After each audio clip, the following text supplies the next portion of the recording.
बच्चों आपको पता है कि असिस्टेंट रेडियो ऑपरेटर की एग्जाम डेट अनाउंस हो चुकी है। 1 फरवरी से लेकर 8 फरवरी में टोटल 8 दिन और 1 दिन में 2 पेपर।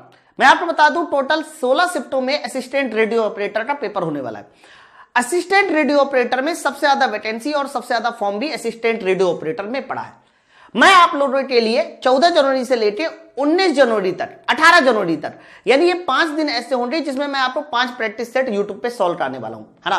बच्चों आप लोगों को बता दूं, जब आप ये डेट लिख लीजिए सब लोग, 14 से लेकर 18 जनवरी तक मैं आपको 5 सेट सॉल्व कराऊंगा और 1 सेट में जो है साइंस के 25 क्वेश्चन होंगे। मैं आपको बता दूं साइंस है, कुछ केमिस्ट्री के टॉपिक है, ज्यादातर फिजिक्स के टॉपिक है और इसी पीडीएफ इसी टॉपिक की यानी ये जो सेट सॉल्व होंगे इसकी इस तरह से डबल कॉलम में आपको पीडीएफ भी मिलेगी, है ना।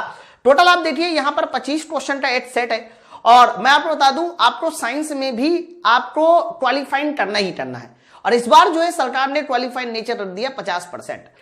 तो जो भी हमारा टॉपिक होता है उसको आपको सिलेबस के अनुसार ही पढ़ना है। आप देखिए यहां पर जो कुछ भी आपके सिलेबस में उसके अनुसार, चाहे वो मैग्नेटिज्म हो या फिर हमारा कह सकते हो कि आपका कम्युनिकेशन सिस्टम हो, इसके अलावा इलेक्ट्रॉनिक हो, मतलब सारा का सारा इंटर लेवल क्योंकि आपकी क्वालिफिकेशन भी इंटर लेवल की है ना। तो इसके जो सेट होंगे वो हम सेट जो है 14 से लेकर 18 जनवरी चलाएंगे और आज हमारा पहला सेट चलने वाला है। अच्छा, दूसरी बात बच्चों, अगर आप 15 दिन का क्रैश कोर्स ज्वाइन करते हैं तो आपकी साइंस की समस्या खत्म हो जाएगी।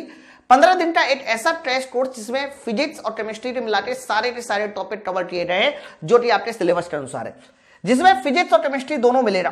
तो बच्चों इस बैच को ज्वाइन करने के लिए, क्रैश कोर्स को ज्वाइन करने के लिए आप माई पाठशाला एप्लीकेशन को डाउनलोड कर सकते हो।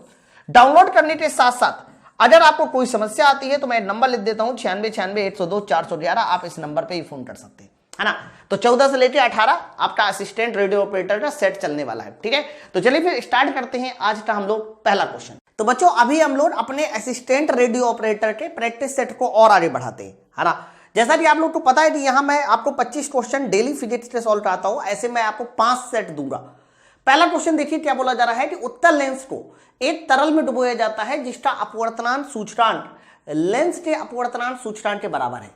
बच्चों यहां पर ये प्रश्न है कि उत्तल लेंस को हमने एक ऐसे द्रव में डुबाया है जिसका अपवर्तनांक सूचकांक सर लेंस के अपवर्तनांक सूचकांक के बराबर है, ऐसे बोला जा रहा है।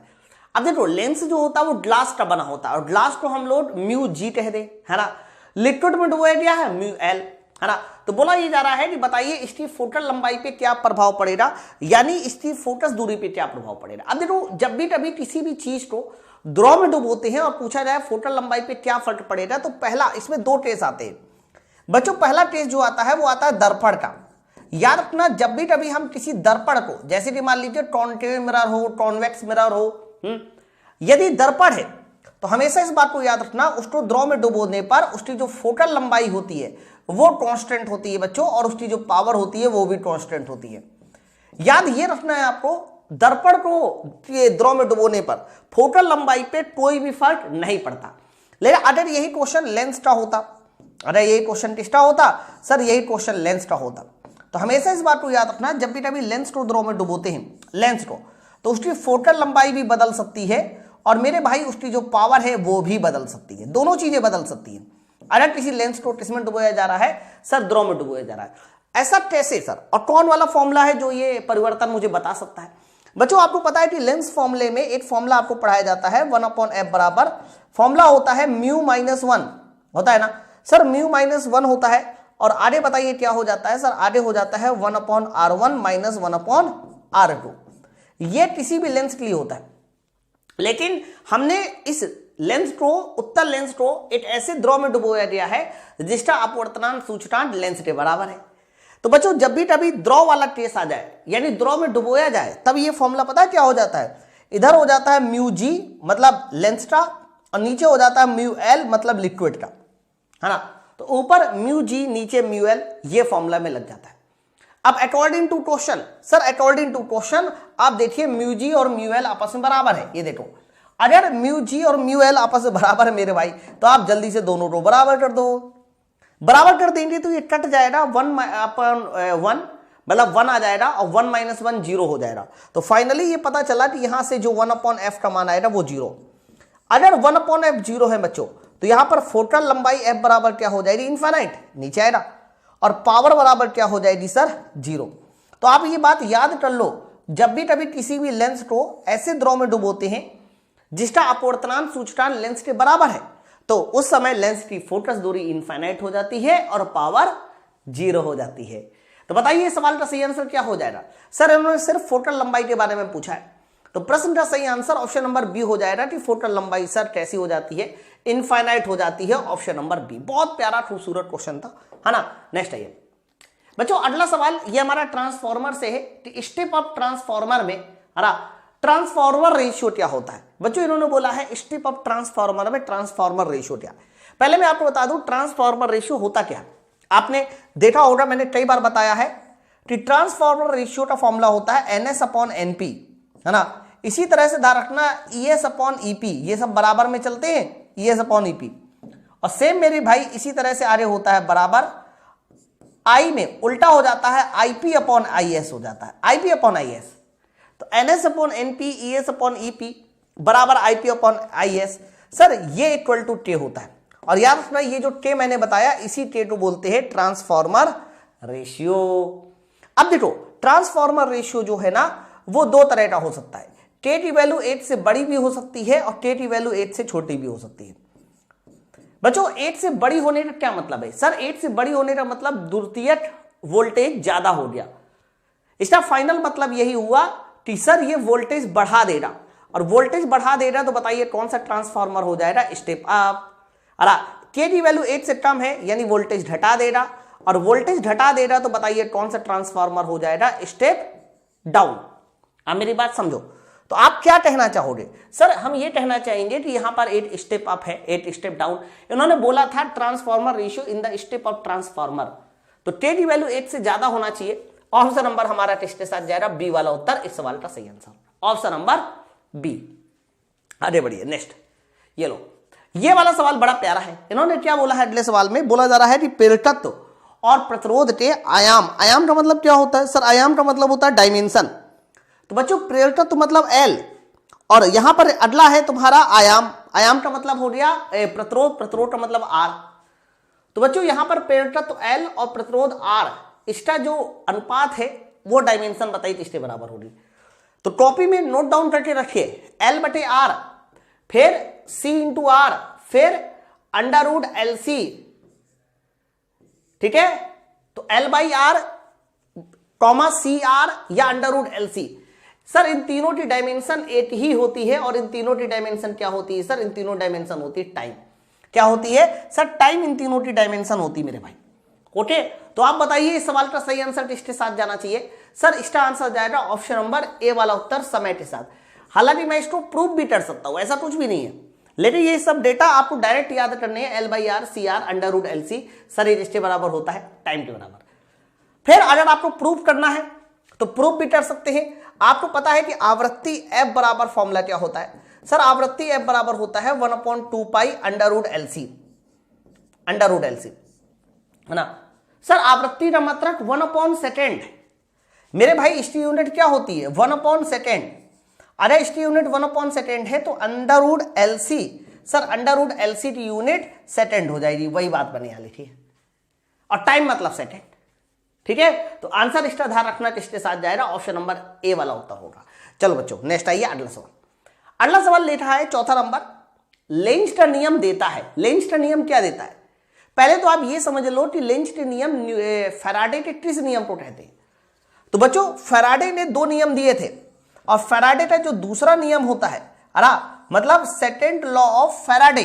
बच्चों ध्यान रखना, सेकेंड लॉ ऑफ फैराडे, इसी को हम किस नाम से जानते हैं सर, इसी को बोला जाता है लेंज का नियम।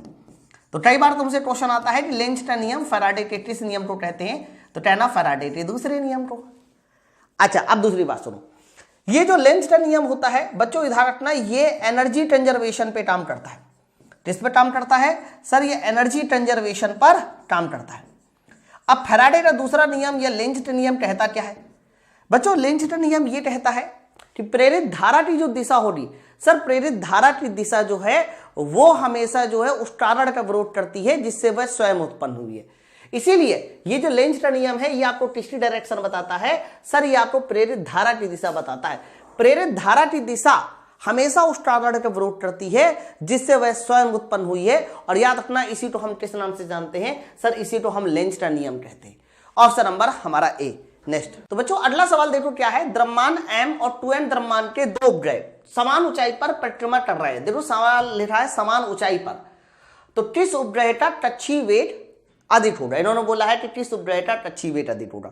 पहले तो मैं आपको बता दूं, अगर कक्षीय वेग की बात करते हैं, ऑर्बिटल वेलोसिटी की बात करते हैं, तो इसका फॉर्मूला होता है √GRE। ठीक है, √GRE ये हमारे कक्षीय वेग का फॉर्मूला होता है। यहां पर ये जो RE है ये पृथ्वी की त्रिज्या है और स्मॉल g जो है वो द्रुतीय त्वरण है। आपको बता दें ये जो स्मॉल g आपको बताया गया है द्रुतीय त्वरण, इसका फॉर्मूला होता है Gm/RE²। ये होता है ना बच्चों। आपको दोनों फॉर्मूलों में देख लीजिए, कहीं पर भी स्मॉल m नहीं आया। स्मॉल m मतलब उपग्रह का द्रव्यमान नहीं आया। हालांकि ऊंचाई जरूर आई है, लेकिन ऊंचाई देखिए समान है भाई। देखो जब ऊंचाई पे रहेगा, h ऊंचाई पे मान लो रहेगा, तो यहाँ RE + h² हो जाएगा। तो RE + h² हो जाएगा। चूंकि समान ऊंचाई बोल दिया, तो समान ऊंचाई पे द्रुतीय त्वरण भी हमारा समान रहेगा। तो मेरे भाई अगर इनके द्रव्यमान अलग अलग है, तो हमेशा इस बात को याद रखना, जो ऑर्बिटल वेलोसिटी होती है वो पिंड के द्रव्यमान पे लागू ही नहीं होती, पिंड के द्रव्यमान पे निर्भर ही नहीं करती, है ना। इसीलिए इसका जो सही आंसर जाएगा वो ऑप्शन नंबर सी वाला उत्तर होगा। Both have the same orbital speed, दोनों की ऑर्बिटल स्पीड सेम होगी। हाँ, अगर ये अलग अलग ऊंचाई पर होते तो ऑर्बिटल स्पीड अलग अलग हो सकती थी। ठीक है, क्यों? क्योंकि ऊंचाई बढ़ाने से, ये h बढ़ाने से, r बढ़ाने से g का मान कम हो जाएगा। ठीक है, तो ऑप्शन नंबर सी सवाल का सही आंसर है। नेक्स्ट आइए, छठवां नंबर देखो क्या बोला जा रहा है। यदि एक ट्यूब में हीरे का अपवर्तनांक 2.5 है, तो हीरे में प्रकाश की चाल बताओ। सर इन्होंने हीरे में प्रकाश की चाल पूछी है, और मैं आपको बता दूं, जब भी कभी जिस माध्यम में प्रकाश की चाल पूछी जाती है, जैसे हीरे में पूछी जा रही है, तो हीरे में प्रकाश की चाल हो जाएगी है सर निर्वात में प्रकाश की चाल बटे हीरे का अपवर्तनांक। यह फॉर्मूला होता है। जिस भी माध्यम में आपको प्रकाश की चाल निकालनी है सर, उस माध्यम के अपवर्तनांक का डिवाइड करा दो, बस उत्तर हो जाएगा। अब ये बताओ 3 डिवाइड बाई 2.5 ये कितना आएगा? सर 3 डिवाइड बाई 2.5 देखो भैया 2.5 नहीं आएगा, है 5 भी नहीं आएगा, और 1.2 के साथ 10⁻10 नहीं आएगा। 101% ये उत्तर जो है, जो लगे हुए ऑप्शन है उनके अनुसार 1.2 इंटू 10⁸ मीटर पर सेकेंड ये होने वाला है। 1.2 इंटू 10⁸ मीटर पर सेकेंड ये होने वाला है। ऑप्शन नंबर ए सवाल का सही उत्तर होगा। नेक्स्ट अगला सातवां। बच्चों सातवां नंबर सवाल देखो, बड़ा प्यारा है। एक चुंबकीय क्षेत्र में एक आवेश किसी बल का अनुभव नहीं करता। मतलब एक चुंबकीय क्षेत्र में एक आवेश किसी बल का अनुभव नहीं करता, तो निम्नलिखित में क्या संभव है? बच्चों बल 0 है, कोई भी बल का अनुभव नहीं करता, यानी बल हमारा क्या है? 0। तो निम्न में से क्या संभव नहीं है? क्या संभव नहीं है ना? तो बच्चों जब कोई बल का अनुभव नहीं करता यानी फोर्स 0 है, अरे ये कब कब 0 हो सकता है? देखो अगर आवेश 0 है तो भी हमारा बल 0 होगा, थीटा अगर 90 है तो भी 0 होगा, और अगर उसकी वेलोसिटी 0 है यानी स्थिर है तो भी बल 0 होगा। ठीक है, तो अब देखो चार्ज इज एज रेस्ट, यहां वेलोसिटी 0 है, देख लो, तो वेलोसिटी 0 है तो बल 0 है, तो यह स्थिति संभव हो सकती है, यह स्थिति संभव हो सकती है। आवेश की गति एक गैर शून्य क्षेत्र में लंबवत प्रवेश करता है। देखो लंबवत का मतलब थीटा बराबर 90, और थीटा बराबर 90, तो यह स्थिति भी संभव हो सकती है। अरे ये गैर शून्य चुंबकीय क्षेत्र में समांतर गति करता है, गैर शून्य चुंबकीय क्षेत्र में समांतर गति करता है, गलत, यह स्थिति संभव नहीं है। एक तो चुंबकीय क्षेत्र गैर शून्य है, समांतर गति कर रहा है, यानी नहीं मिस्टेक कर दी बच्चों। देखो समांतर गति करने का मतलब होता है थीटा बराबर 0, और थीटा बराबर अगर यहां 0 है, यहां भी मैंने मिस्टेक लिखी है, यहां भी मैंने मिस्टेक लिखी है। एक्चुअली में यहां होना चाहिए 0 डिग्री। क्यों 0 होना चाहिए? क्योंकि आपको पता है कि बल बराबर, बताइए फॉर्मूला क्या होता है? तो सर बल बराबर फॉर्मूला होता है QVB sin थीटा। तो जब थीटा का मान 0 होगा तब बल 0, इसलिए गैर शून्य क्षेत्र के समांतर गति करना यानी थीटा बराबर 0, इसमें बल 0 होगा, 101% बल 0 होगा। आवेश की गति शून्य चुंबकीय क्षेत्र में, अब देखो यहां शून्य चुंबकीय क्षेत्र है, अगर चुंबकीय क्षेत्र शून्य हो जाए तो बताइए लगने वाला बल भी हमारा शून्य हो जाएगा। फॉर्मूला देख लीजिए, इसका मतलब ये वाली स्थिति भी संभव है। सर ये स्थिति भी संभव है, ये स्थिति भी संभव है, लेकिन ये वाली स्थिति, ये स्थिति भी संभव है, ये स्थिति भी संभव है, लेकिन बी वाली स्थिति संभव नहीं है। अब मेरी बात समझो, सर बी वाली स्थिति में बोला जा रहा है आवेश की गति एक गैर शून्य चुंबकीय क्षेत्र में लंबवत मोशन करती है। तो जब लंबवत होगा यानी थीटा बराबर 90 होगा तो 101% थीटा बराबर 90 होगा तो बल का मान 0 नहीं होगा। इस कंडीशन में बल 0 नहीं हो सकता। तो ये वाली स्थिति संभव नहीं है। ऑप्शन नंबर हमारा कौन सा सही होगा? बी वाला उत्तर सही होगा। बहुत प्यारा सवाल था, मतलब ये मैग्नेटिज्म का था, बहुत प्यारा सवाल था। नेक्स्ट आइए अगला। ये देखिए अनुनाद के समय एसी सर्किट में, है ना, अनुनाद के समय एसी सर्किट में क्या सही है इन्होंने बोला है बच्चों। अनुनाद एसी सर्किट में रिजोनेंस समझते है ना बच्चों, याद रखना रिजोनेंस की कंडीशन होती है एक्सएल बराबर एक्ससी, ये रिजोनेंस है, ये दोनों बराबर होते हैं। और ध्यान रखना उस समय ओमेगा एल बराबर 1/ओमेगा सी होता है ना। और याद रखना उस समय जो इंपीडेंस होता है, क्या बच्चों? इंपीडेंस, जिसको आप प्रतिबाधा भी बोलते हो, तो इंपीडेंस जो है वो आर के बराबर हो जाता है। क्यों आर के बराबर हो जाता है? क्योंकि इंपीडेंस का सही फॉर्मूला होता है जेड बराबर अंडर एक्सएल माइनस एक्ससी का स्क्वायर, और बच्चों इसके बाद होता है प्लस आर स्क्वायर, ये होता है। लेकिन आप मुझे ये बताओ अगर एक्सएल और एक्ससी बराबर हो जाएंगे तो इंपीडेंस आर हो जाएगा। तो बोला है एसी सर्किट में अनुनाद की स्थिति में क्या है। अब देखो अगर इंपीडेंस आर हो गया, अब ये कब पॉसिबल है, ये भी सुनिए, ये तब पॉसिबल है जब एक्सएल का वेक्टर एक्ससी का वेक्टर बराबर हो जाए, अपोजिट डायरेक्शन में होके, ये दोनों बराबर हो जाने चाहिए है। ये रहा आर का वेक्टर और इसी डायरेक्शन में हमारा, या इसी डायरेक्शन में हमारा कह सकते हो कि वोल्टेज, और इसी डायरेक्शन में करंट, इसी डायरेक्शन में वोल्टेज और इसी डायरेक्शन में करंट। अगर ये हमारे कह सकते हो इस तरह से बनाते हैं तो ध्यान रखिएगा उस समय कह सकते हो रिजोनेंस की कंडीशन है, मतलब एक्सएल और एक्ससी बराबर हो। कई बार आप यहां पर वीएल और वीसी भी दिखाते हो, है ना, तो चाहे तो वीएल और वीसी दिखा दो या एक्सएल और एक्ससी के पदों में दिखा दो, उससे कोई फर्क नहीं पड़ेगा। तो वीएल और वीसी बराबर हो जाए और वी आई की डायरेक्शन वी आर यानी वोल्टेज वी में हो जाए। तो पहले लिखा है वोल्टेज वी और आर समान चरण में नहीं है, सर ये गलत हो गया, समान चरण में होते हैं, सेम फेज में होते हैं। फिर लिखा है एल और सी, अरे voltage at L and C same phase, गलत, ये भी गलत है। वोल्टेज और वीएल और वीसी देखो अपोजिट फेज में होते हैं, सेम फेज में नहीं होते। Impedance W L omega L minus 1/ओमेगा एल, गलत, ये भी गलत है। इंपीडेंस सिर्फ और सिर्फ आर होता है, क्यों? क्योंकि एक्सएल और एक्ससी बराबर हो जाते। अगला है इंपीडेंस आर होना चाहिए, सर ये सही है, इंपीडेंस आर होना चाहिए बच्चों, ये बात एकदम सही है, ऑप्शन नंबर डी। तो ये सब ना मैंने आपको थ्योरी में जो मैग्नेटिज्म पढ़ा रखा है, एसी सर्किट पढ़ा रखा है, ये उसका पॉइंट है, ध्यान रखिएगा, ठीक है। नेक्स्ट है अगला, एन इलेक्ट्रोमैग्नेट। इलेक्ट्रोमैग्नेट क्या होता है बच्चों? इलेक्ट्रोमैग्नेट पहले मैं समझा दूं इलेक्ट्रोमैग्नेट क्या है। जैसे कि मान लीजिए आपके सामने ये कॉइल है, मान लीजिए आपके सामने ये कॉइल है, ठीक है, और अगर इस कॉइल में हमने कोई करंट बहा दी, कोई भी करंट बहा दी, किसी भी डायरेक्शन बहा दी, तो बच्चों याद रखना इस कॉइल का एक सिरा हमारा नॉर्थ पोल बन जाना है और दूसरा सिरा साउथ पोल बन जाना है। हालांकि हम निकाल सकते हैं कि कौन सा सिरा नॉर्थ हो रहा, कौन सा साउथ। डायरेक्शन कैसे डिसाइड करते हैं, कौन सा नॉर्थ कौन सा साउथ?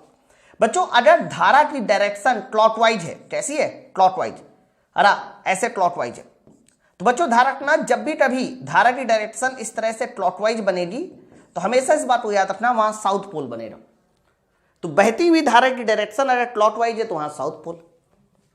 फिर देखिए अगर बहती हुई धारा की डायरेक्शन इस तरह से एंटी क्लॉकवाइज है, आप देखो गौर से, ये एंटी क्लॉकवाइज दिखाया गया है और एंटी क्लॉकवाइज के साथ साथ ये देखिए ये क्या बन रहा है सर, ये एन बन रहा है, एन एन ऐसे।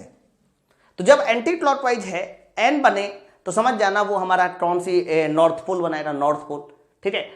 तो बच्चों ध्यान रखना जब भी कभी किसी कॉइल में हम धारा बहाते हैं तो इसका एक सिरा नॉर्थ एक सिरा साउथ बन जाएगा। बच्चों इसी को हम लोग किस नाम से जानते हैं? ध्यान रखना इसी को हम लोग बोलते हैं इलेक्ट्रोमैग्नेट। ध्यान रखिएगा इसी को हम किस नाम से जानते हैं सर? इसको बोलते हैं इलेक्ट्रोमैग्नेट है। और याद रखना ये तरह का टेम्परेरी मैग्नेट होता है। क्यों भैया इसे टेम्परेरी मैग्नेट क्यों कहते हैं? इसलिए बोला जाता है क्योंकि जैसी धारा बहाना शुरू कर दो, बंद कर दोगे, तो धारा बहाना बंद कर देने के बाद ये कह सकते हो मैग्नेट बनना बंद हो जाएगा, ठीक है। तो ये इलेक्ट्रोमैग्नेट एक तरह का कैसा है? टेम्परेरी मैग्नेट होता है। ऑप्शन नंबर ए सवाल का सही उत्तर होगा। नेक्स्ट है अगला, ये लो 10वां, फैराडे के। सर बोला जा रहा है कि फैराडे के विद्युत चुंबकीय प्रेरण के नियम किससे संबंधित है? इन्होंने बोला है फैराडे के विद्युत चुंबकीय प्रेरण के नियम किससे संबंधित है? हरा पहले आपको बता दें फैराडे की विद्युत चुंबकीय प्रेरण का नियम ये कहता है कि जब भी कभी फ्लक्स में परिवर्तन होगा, जब भी कभी फ्लक्स में परिवर्तन होगा तो फ्लक्स परिवर्तन की दर वो विद्युत वाहक बल E के बराबर होगी। फ्लक्स परिवर्तन की दर विद्युत वाहक बल E के बराबर होगी। तो ये ना क्या करता है, इस तरह ये विद्युत वाहक बल उत्पन्न करने वाला नियम है, इसीलिए इसका आंसर किसके साथ जाएगा। अब देखो the EMF of a chemical cell, गलत, केमिकल सेल में थोड़ी ना उत्पन्न होता है। ईएमएफ ऑफ जनरेटर, ये एकदम सही है सर। जनरेटर में जो हमारा विद्युत वाहक बल उत्पन्न होता है सर, जनरेटर में जो विद्युत वाहक बल उत्पन्न होता है उसी से संबंधित होता है फैराडे के पहला नियम या दूसरा नियम। पहला नियम तो बताता है ये, दूसरा नियम ये बताता है कि ये साइन कहां से आया है ना। फिलहाल ऑप्शन नंबर हमारा कौन सा होगा, बी वाला उत्तर होगा। नेक्स्ट ये लो 11वां नंबर सवाल देखिए क्या बच्चों। 11वां नंबर सवाल में बोला जा रहा है कि दिए गए परपथ में वोल्ट मीटर V1 V2 का पठन 300 वोल्ट है। V1 V2 समझिए कुंडली, सर कुंडली के आगे जो V1 है वो 300 वोल्ट है। फिर संधारित्र, संधारित्र में जो V2 है वो भी 300 वोल्ट है। और रेजिस्टेंस में जो V3 है वो आपसे पूछ रहा है, रेजिस्टेंस का V3 आपसे पूछ रहा है। और यहां टोटल कितना है सर, टोटल जो दिया गया है वो 220 वोल्ट है, ऐसे टोटल 220 वोल्ट। अब मेरी बात समझो तो बताइए सर, इन्होंने बोला अमीटर ए की रीडिंग क्या होना चाहिए, मतलब एक तो वोल्ट मीटर V3 की रीडिंग आपसे पूछ रहा है और अमीटर ए की रीडिंग पूछ रहा है कि बताइए बहने वाली धारा कितनी होनी चाहिए, ये सवाल है। आप प्रश्न को ध्यान से समझो, ठीक है। तो अमीटर ए की रीडिंग और वोल्ट मीटर V3 की रीडिंग। तो आप चित्र में देखो यहां L है, C है, R है, यानी ये LCR सर्किट है। और LCR सर्किट में देखो V1 और V2 बराबर है। एक्चुअली में V1 V2 कह दो या VL और VC कह दो, है। तो LCR सर्किट में VL और VC बराबर है, VL और VC बराबर है। और VL और VC बराबर है तो 101% XL और XC बराबर होंगे, क्यों, क्योंकि दोनों में धारा बराबर है ना। धारा बराबर है तो वोल्टेज बराबर होगा और उनके जो इंपीडेंस होंगे वो भी बराबर हो जाएंगे। तो मेरे भाई आप ये बताओ, अगर यहां पर 220 बचा, अब देखो नेट वोल्टेज का फॉर्मूला मैं आपको बता दूं, पहले फॉर्मूले से बता दूं। नेट वोल्टेज V बराबर फॉर्मूला होता है VL माइनस VC का स्क्वायर प्लस VR स्क्वायर, ये होता है, ये होता है। अब आप बताओ जल्दी से, है ना सर, नेट वोल्टेज VL और VC बराबर है, तो VL और VC बराबर है तो नेट वोल्टेज VR के बराबर आ गया। नेट वोल्टेज हमारा 220 है, तो बताइए आने वाला VR यानी R पे वोल्टेज V3 है, V3 भी 220, तो 101% V3 हमारा 220 वोल्ट होगा। फिर अमीटर ए की रीडिंग पूछ रहा है। बच्चों ये बताओ, अगर मैं अमीटर ए की रीडिंग पूछूं तो बहने वाली धारा ही तो निकालनी है मुझे भाई। अमीटर ए की रीडिंग क्या है, बहने वाली धारा। तो यहां पर नेट वोल्टेज हमारा 220, और आपको मैंने अभी थोड़ी देर पहले बताया जब अनुनाद की स्थिति होती है तो नेट इंपीडेंस सर वही होता है कितना, जो हमारा R होता है। यहां पर देखो R दिया गया है 100, है ना। तो बच्चों यहां पर R की वैल्यू 100 रखनी होगी, क्योंकि XL और XC बराबर है। तो I बराबर बताइए कितना हो जाएगा सर, I बराबर हो जाएगा 2.2 एम्पियर, I बराबर हो जाएगा 2.2 एम्पियर। तो V3 हमारा 220 और I 2.2 एम्पियर। तो मेरे भाई ये सवाल का सही आंसर ऑप्शन नंबर सी, है ना। एसी आपके सवाल में है, सिलेबस में, ध्यान रखिएगा। नेक्स्ट आइए, weber is a unit of, weber बताइए किसकी यूनिट होती है ना। सर इन्होंने सिर्फ वेबर पूछा है, तो याद रखना जो मैग्नेटिक फ्लक्स होता है जिसको आप फाई बोलते हो बच्चों, फाई की यूनिट हमारी क्या होती है, वेबर होती है ना। फाई की यूनिट वेबर होती है। लेकिन जब वेबर पर मीटर स्क्वायर पूछा जाए तो वो हमारा टर्म जाता है चुंबकीय क्षेत्र। तो इन्होंने सिर्फ मैग्नेटिक फ्लक्स पूछा है, चुंबकीय फ्लक्स की यूनिट हमारी वेबर होती है। नेक्स्ट आइए, ये लो 13वां नंबर सवाल, बढ़िया। क्या कह रहा है सवाल, 50 टन कॉइल के माध्यम से चुंबकीय प्रवाह की दर, देखो चुंबकीय प्रवाह जो लिखा है ना वो वेबर पर सेकेंड में लिखा है। वेबर पर सेकेंड में का मतलब हो गया delta phi upon delta T है, delta phi upon delta T है 0.05, और आगे बताइए कितना है, वेबर पर सेकेंड, ऐसे ही तो है, delta phi upon delta t. तो बोला जा रहा है कि कुंडली में प्रेरित ईएमएफ बताइए, ईएमएफ पूछ रहा है। तो याद करिए जो हमारा ईएमएफ का फॉर्मूला आया था वो आया था N delta phi upon delta T. E बराबर फॉर्मूला आया था N delta phi upon delta T. N की वैल्यू कितनी है सर, एन की वैल्यू 50 है, delta phi upon delta T 0.05 है, ऐसे जरा आप मल्टीप्लाई कर दीजिए तो यहां से जो ई निकल के आएगा वो 2.5 वोल्ट निकल के आएगा। चेक कर लो जल्दी से, है ना। तो ये फैराडे के नियम से ही सॉल्व हो गया है, 2.5 वोल्ट होगा। हालांकि माइनस भी साथ में आता है, लेकिन इन लोगों ने माइनस नहीं लिया है तो कोई बात नहीं, बिना माइनस के बता दीजिए इनको answer. Next 14, which of the following type of image can be obtained on screen. पर्दे पर बताइए इनमें से कौन सी प्रतिबिंब पाई जा सकती है ना। बच्चों याद रखना, जब भी कभी आपके सामने ये सवाल आ जाए कि पर्दे पर बताइए कौन सी प्रतिबिंब पाई जा सकती है, तो हमेशा इस बात को याद रखना, पर्दे पर हम लोग वास्तविक प्रतिबिंब को पा सकते हैं। किसको? वास्तविक। तो जितने भी हमारे वास्तविक प्रतिबिंब होते हैं वो सब हमारे पर्दे पर पाए जा सकते हैं। अब वो वास्तविक प्रतिबिंब चाहे छोटा हो, बड़ा हो, चाहे जैसा हो, लेकिन जितने भी हमारे वास्तविक होते हैं, रियल इमेज होते हैं, वो हमेशा पर्दे पर पाए जा सकते हैं। इसीलिए इस सवाल का सही आंसर ए और बी के साथ जाएगा। आभासी प्रतिबिंब कभी भी पर्दे पर नहीं पाए जा सकते, है ना। तो वास्तविक प्रतिबिंब हमेशा पर्दे पर पाए जा सकते हैं बच्चों। ऑप्शन नंबर हमारा सी। देखो मैंने ऑप्टिक्स में पूरा ना पूरा आपको इमेज फॉर्मेशन समझा रखा है। इमेज फॉर्मेशन से क्वेश्चन हर एग्जाम में आता है, तो आप एक काम करना, इमेज फॉर्मेशन को अच्छे से समझ लेना। इमेज फॉर्मेशन वेरी इंपॉर्टेंट है। चलो आगे आइए, क्वेश्चन नंबर 15। ये इलेक्ट्रिकल के सवाल है। 3 रेजिस्टेंस R1 R2 R3। बच्चों R1 R2 R3 का I और V ग्राफ दिखाया गया है। तो बोला जा रहा है R1 R2 R3 के बीच सही संबंध क्या है, इनमें से कौन बड़ा कौन छोटा, है ना। बच्चों सबसे पहले मैं आप लोगों को बता दूं, इंटर में आपने टर्म पढ़ा होगा स्लोप। हमेशा इस बात को याद रखना, स्लोप का मतलब होता है dy/dx, यानी y वाला पैरामीटर ऊपर, x वाला नीचे, y वाला ऊपर, तो dy/dx। तो y में क्या है सर, y एक्सिस में करंट I ली रही है और x एक्सिस में हमारा वोल्टेज V लिया गया है, ठीक है। तो स्लोप बराबर बताइए क्या हो गया सर, स्लोप बराबर हो गया I/V, है ना। अच्छा आ जाइए सर, स्लोप हमारा I/V हो गया। अब आप बताओ स्लोप I/V हो गया I/V, तो I/V तो हम क्या लिख सकते हैं सर, I/V तो 1/R लिखा जा सकता है। R बराबर होता है V/I, I/V 1/R। तो फाइनली आप लोग को यह पता चला सर, जहां पर जिस टर्म की स्लोप जितनी ज्यादा होगी सर, वहां रेजिस्टेंस उतना कम। देखो स्लोप ज्यादा, रेजिस्टेंस कम, उल्टा है ना। ग्राफ ये V और I नहीं दिखाई दिया, I और V है। तो स्लोप ज्यादा, रेजिस्टेंस कम। स्लोप सबसे ज्यादा किसकी है सर, स्लोप सबसे ज्यादा R1 की है। अगर R1 की स्लोप सबसे ज्यादा है तो R1 का रेजिस्टेंस सबसे कम, उससे ज्यादा R2 का, और उससे भी ज्यादा बच्चों R3 का। अब मेरी बात समझ पाए ना, है।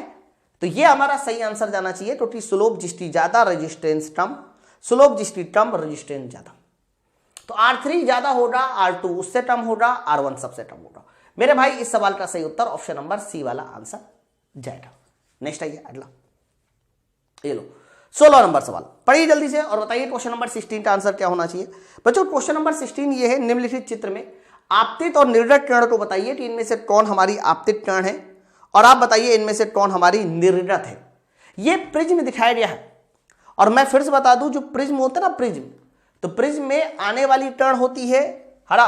तो ये जो AB है ना, ये AB बच्चों ध्यान रखना, इस AB किरण को बोलते हैं आपतित किरण, आपतित।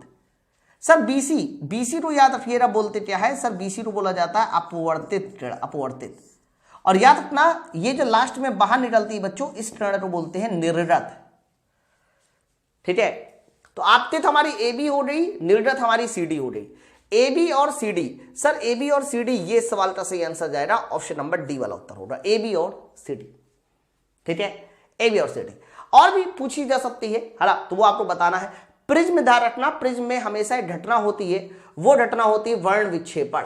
और वर्ण विक्षेपण की जो घटना है, अगर कोई पूछे इसकी खोज किसने की थी, तो वर्ण विक्षेपण की घटना की खोज बच्चों की थी न्यूटन ने। किसने की थी सर, न्यूटन ने की थी। चलो अरे ये नेक्स्ट 17वां, ये देखिए, ये भी हमारा इलेक्ट्रिकल का क्वेश्चन है। 2 तार A और B एक ही पदार्थ से निर्मित है, मतलब 2 तार है एक ही पदार्थ से निर्मित है और उनकी लंबाइयां समान है, किंतु अनुप्रस्थ काट के क्षेत्रफल भिन्न भिन्न है। लंबाइयां समान है, क्षेत्रफल भिन्न है।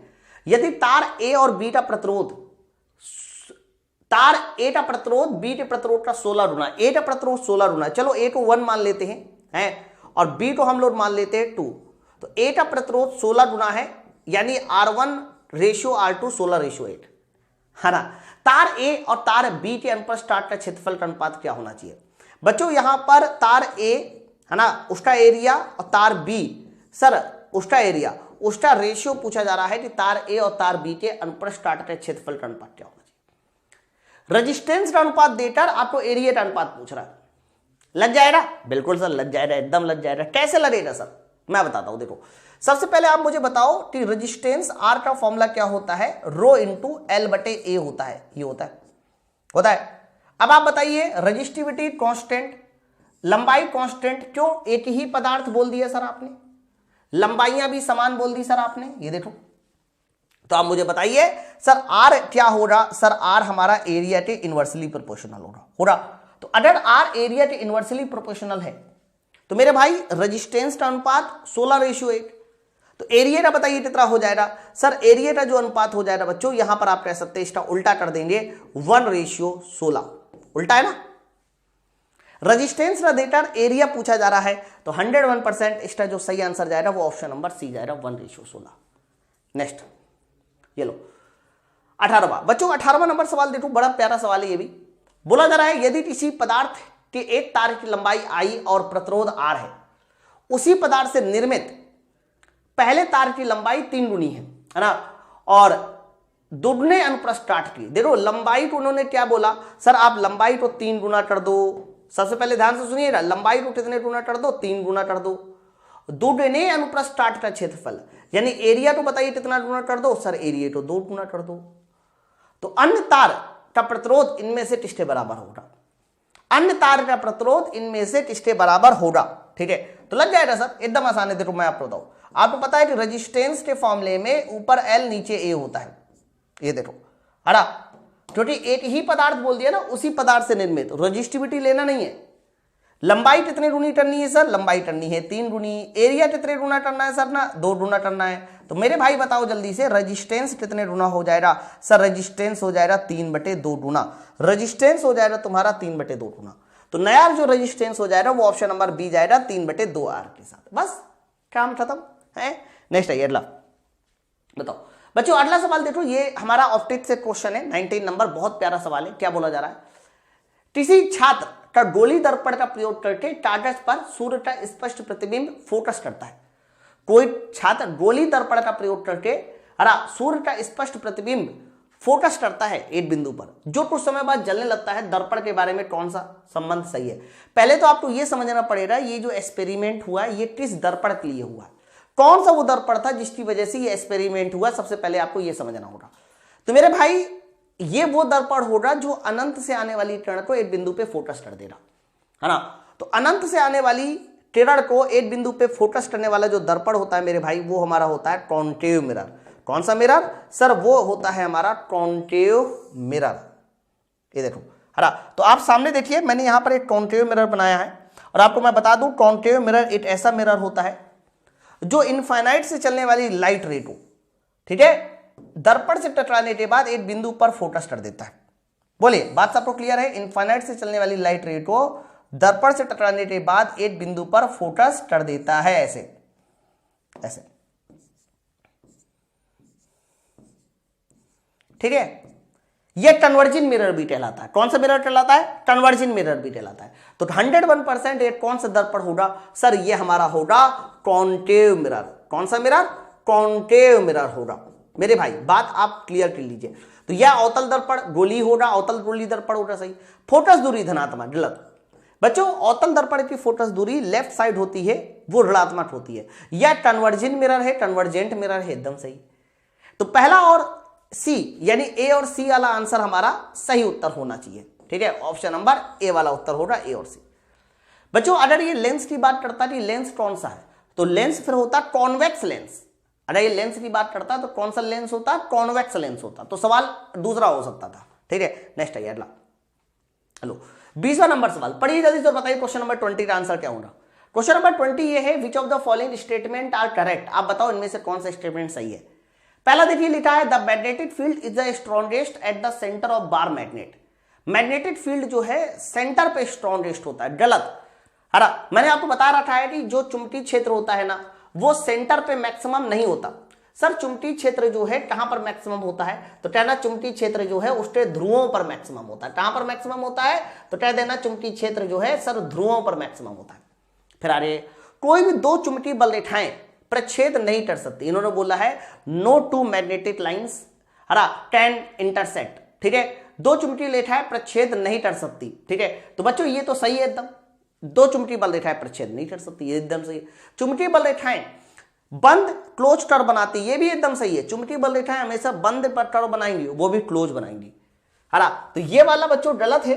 और बाकी देखिए दूसरा और तीसरा ये स्टेटमेंट पूरी तरह से सही है, इसलिए इस सवाल का सही आंसर ऑप्शन नंबर किसके साथ जाएगा, ऑप्शन नंबर डी वाला उत्तर हो रहा है। नेक्स्ट है अगला बच्चों, अगला सवाल देखिए 21 नंबर देखो क्या बोला जा रहा है कि कई प्रतिरोधों को समांतर क्रम में संयोजित करने से, है ना, इनमें बताइए समतुल्य माना जा सकता है। मतलब कई सारे रेजिस्टेंस है, अगर हम उनको समांतर क्रम में जोड़े तो क्या इनमें से माना जा सकता है। बच्चों समांतर क्रम का मतलब होता है जैसे कि पहला तार ये, इसको एक के ऐसे, बच्चों ये ध्यान रखना है, ये जो कनेक्शन होता है इस तरह का कनेक्शन, ये होता है हमारा समांतर कनेक्शन। देखो बस इसमें ये पहला तार हो गया, ये दूसरा तार हो गया, ये तीसरा तार हो गया, ठीक है। तो ये तीन तारों को हम इस तरह से अगर जोड़े तो ये हमारा पैरेलल कनेक्शन होगा। तो बोला जा रहा है कि किसके समतुल्य माना जा सकता है। पहला ऑप्शन लिखा है चालक की अनुप्रस्थ काट में वृद्धि, ये तो एकदम सही है भैया। जब चालक को आप ऊपर नीचे जोड़ोगे तो एरिया में तो वृद्धि हो रही। चालक की अनुप्रस्थ काट में कमी, गलत सर, कमी बिल्कुल नहीं हो रही। चालक की लंबाई में वृद्धि, लंबाई में वृद्धि भी नहीं हो रही है सर, एरिया में वृद्धि हो रही है। चालक के प्रतिरोध में वृद्धि, गलत। समांतर क्रम में जब भी कभी हम जोड़ते हैं ना बच्चों, तो याद रखना प्रतिरोध में वृद्धि नहीं होती सर, समांतर क्रम में जोड़ने पर उसके एरिया में वृद्धि होती है। अगर आप इसको सीरीज में जोड़ते तो लंबाई में वृद्धि होती है ना, लंबाई में वृद्धि से प्रतिरोध में वृद्धि होती है। एरिया में वृद्धि हो रही है तो प्रतिरोध में कमी हो रही है ना। तो ये सब बातें हैं। तो बच्चों इस सवाल का जो सही आंसर जाना चाहिए वो ऑप्शन नंबर ए जाना चाहिए। कि जब समांतर में जोड़ते हैं तो उसके क्षेत्रफल में क्या होती है, वृद्धि होती है, ऑप्शन नंबर ए के साथ। आगे बढ़ते हैं, क्या बोला जा रहा है 22वां number, which of the following lines act as normal spherical mirror. आप बताओ इनमें से वो कौन सी लाइन है जो स्फेरिकल मिरर के नॉर्मल काम करती है ना। जैसे कि मान लीजिए मैंने आपसे कहा कि मेरे पास ये अवतल दर्पण है, कोई ये कौन सा दर्पण है सर, ये अवतल दर्पण है। तो आप मुझे बताइए वो कौन सी लाइन होगी जो स्फेरिकल मिरर के नॉर्मल काम करेगी, नॉर्मल, ठीक है। अब देखो पहला क्या लिखा है, ध्रुव लिखा है, ध्रुव और वक्रता केंद्र को मिलाने वाली रेखा। बच्चों आपको पता है कि ध्रुव पोल, ये पोल यहां हो गया, फिर फोकस ये हो गया, वक्रता केंद्र ये हो रही। अब आप बताओ ध्रुव और वक्रता केंद्र, है ना, यानी पी और सी को मिलाने वाली जो रेखा होगी वो तो दर्पण के नॉर्मल ही है।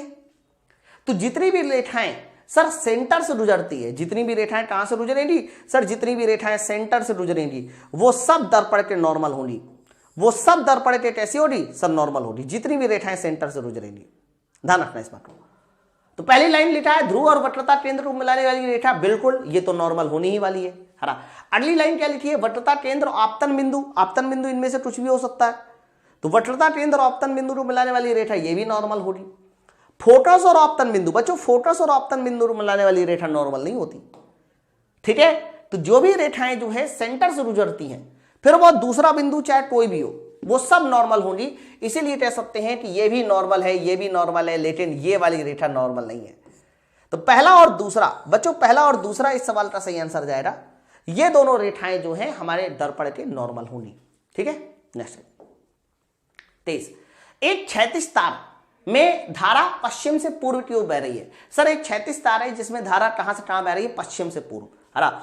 बच्चों जैसे कि मान लीजिए क्षैतिज तार है, धारा पश्चिम से पूर्व बह रही है। आपको पता है कि ये हमारा पश्चिम होता है और ये हमारा पूर्व होता है, ठीक है। ऊपर उत्तर दक्षिण होता है ना। फिर इसके बाद जो है, अरे सॉरी उल्टा लिख दिया, सॉरी, ये हमारा क्या होता है, तो कहना ये हमारा होता है ईस्ट, पूरब, और ये क्या होता है सर, ये होता है वेस्ट। लेकिन धारा बह कैसे रही है सर, एक धारा है वो पश्चिम से पूर्व बह रही है, पश्चिम से पूर्व है, ध्यान सुनो, पश्चिम से पूर्व। तो पश्चिम से पूर्व बह रही है, यानी धारा इस डायरेक्शन बह रही है, ऐसे बह रही है ना। तो बोला जा रहा है कि एक क्षैतिज तार जिसमें धारा पश्चिम से पूर्व प्रवाहित होती है, फिर पूर्वी सिरे से देखने पर चुंबकीय क्षेत्र की रेखाओं की दिशा क्या है। यानी देखना कहां से है आपको, देखना यहां से देखना है और बताना है कि डायरेक्शन क्या होगी, देखना यहां से। तो मेरे भाई इसमें आपको राइट हैंड थंब रूल लगाना पड़ेगा, मैक्सवेल वाला। और मैक्सवेल वाला नियम ये कहता है कि आप अपने इसको राइट हैंड में अंगूठे को धारा की दिशा में कीजिए और ऐसे घुमाइए, ऐसे, है ना।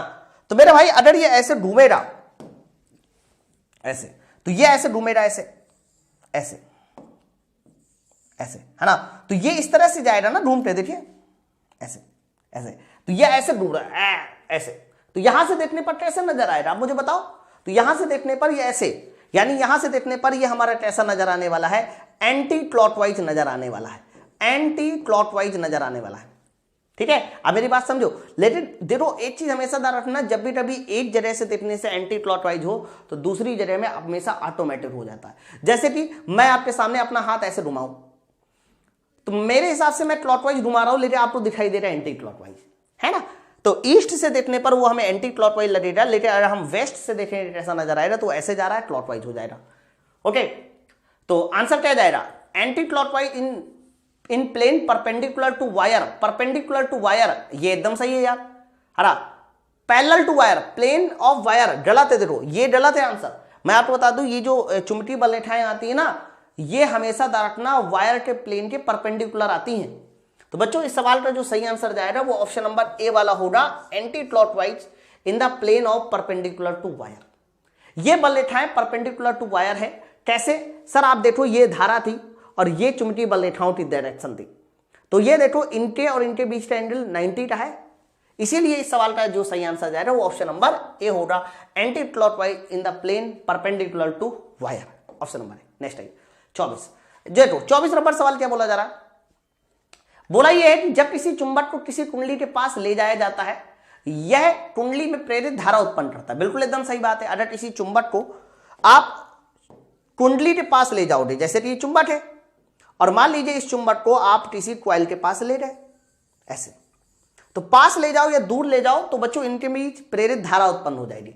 प्रेरित धारा के परिमाण को बढ़ाने के लिए किस विधि का प्रयोग किया जा सकता है, यानी यहां जो प्रेरित धारा आई है, सर इस प्रेरित धारा का अगर मुझे परिमाण बढ़ाना है, इस आई का मान बढ़ाना है, तो कौन सी विधि इस्तेमाल की जा सकती है। पहले देखिए, कुंडली में फेरों की संख्या बढ़ा दें।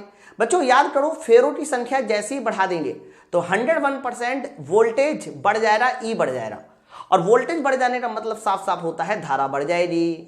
अरे भाई किसी भी जगह पर वोल्टेज बढ़ गया तो आई बराबर V/R होता है।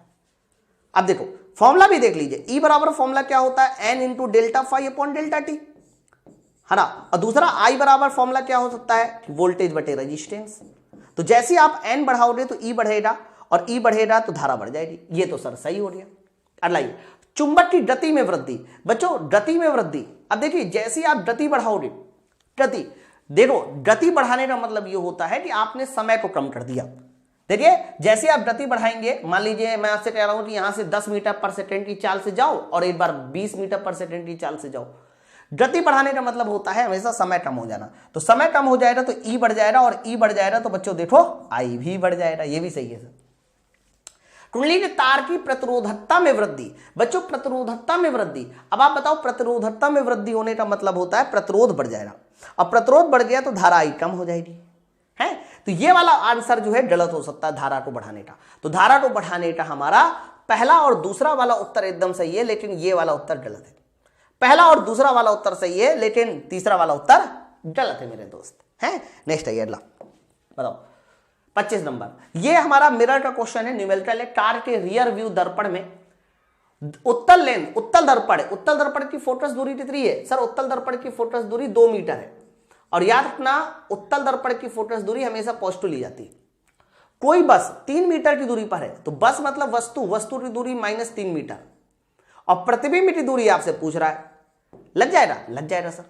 उत्तल दर्पण में हमेशा बनने वाला प्रतिबिंब दर्पण के पीछे बनता है। दर्पण के कहां बनता है सर, दर्पण के बनता है पीछे।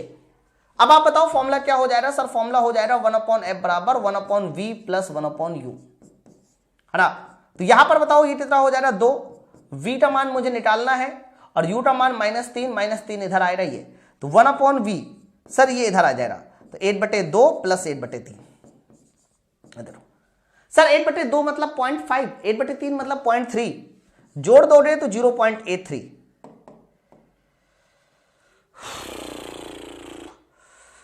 1/v है भैया, कैसे जोड़ दोगे यार, 6 का एलसीएम, 2 तिया 6, 3 दूनी 6, है ना। तो v बराबर कितना हो जाएगा सर, v बराबर हो जाएगा 6/5, और 6/5 मतलब 1.2 मीटर। तो 1.2 मीटर आएगा। लेकिन उत्तल दर्पण हमेशा जो है ना दर्पण के पीछे प्रतिबिंब बनाता है, छोटा बनाता है। देखो उत्तल दर्पण का टेस्ट क्या है, जैसे कि मुठ छोड़ रही, ये हमारा उत्तल दर्पण हो गया। उत्तल दर्पण में क्या होता है कि जैसे कि वस्तु यहां आगे रखी है तो इसका जो प्रतिबिंब बनेगा वो दर्पण के पीछे बनेगा, छोटा बनेगा। ओके, तो बताइए 1.2 मीटर की दूरी पर बनेगा, दर्पण के पीछे बनेगा। 1.2 मीटर की दूरी पर बनेगा, दर्पण के कहां बनेगा, पीछे बनेगा। Option number C. ठीक है भाई, तो ये हमारा सेट नंबर 03 था जिसको मैंने आपको खत्म किया। 25 क्वेश्चन का सेट है। पढ़ते रहिए। और इसी तरह से मैं आपको अभी 2 सेट असिस्टेंट रेडियो ऑपरेटर में और बचे हैं, फिर मैं हेड रेडियो ऑपरेटर उनके भी सोल्व कराऊंगा। ठीक है, चलो फिर मिलते हैं हम लोग नेक्स्ट वीडियो में। तब तक लिए थैंक यू वेरी मच।